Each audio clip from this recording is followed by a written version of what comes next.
పుష్ప సినిమాకి సంబంధించి విచిత్రమైనటువంటిది ఏంటంటే వెంటాడి వేటాడుతూ ఉంటే ఇదిగో ఈ థియేటర్లో ఖాళీ ఉంది, ఆ థియేటర్లో ఖాళీ ఉంది, అసలు ఎవడూ లేడు, ఉత్తుత్తి హైపే, వాడి పని అయిపోయింది అని ప్రచారం చేస్తూ ఉంటే మొదటి రోజున భారతదేశంలోనే ఈవెన్ హిందీ సినిమాలు కూడా సాధించని రికార్డు సాధిస్తే ఈవెన్ రెండవ రోజున కూడా అదే అయింది. 2 రోజుల కలెక్షన్ 449 కోట్ల రూపాయలు.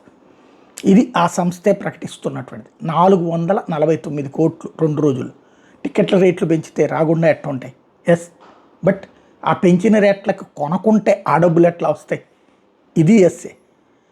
2 రోజులకి 449 కోట్లు అంటే ఇవాళ ప్లస్ రేపు ఈ 2 రోజుల్లో మొదటి రోజు తీసేయాలి. ఎందుకంటే మొదటి రోజు 249 కోట్ల రూపాయలు, 279 అంతా చెప్పుకొచ్చారు.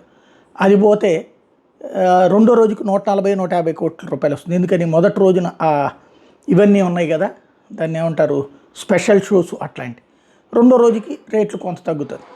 ఇప్పుడు అదే రేటు మీద కంటిన్యూ అవుతుంది. అంటే రోజుకి 140 కోట్లు లెక్కేసుకుంటే 2 రోజులు కలిపి 140 280 వేసుకుంటే ఈ 449 వేసుకుంటే అంటే 450 అదొక 200, 650 ప్లస్ 80 అంటే దగ్గర 750 కోట్ల రూపాయలు.